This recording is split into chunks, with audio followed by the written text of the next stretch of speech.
নমস্কার। আজ স্বাধীনতা দিবস উপলক্ষে আমি একটি গান করে শোনাচ্ছি। সূর্যের মতো হব উজ্জ্বল, আকাশের মতো হব নির্মল, মুছে দেব বুকে টেনে নিয়ে অসহায় মানুষের চোখের জল।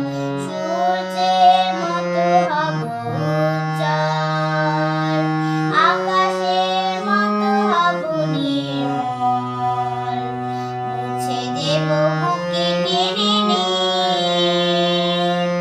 অসহায় মানুষের চোখে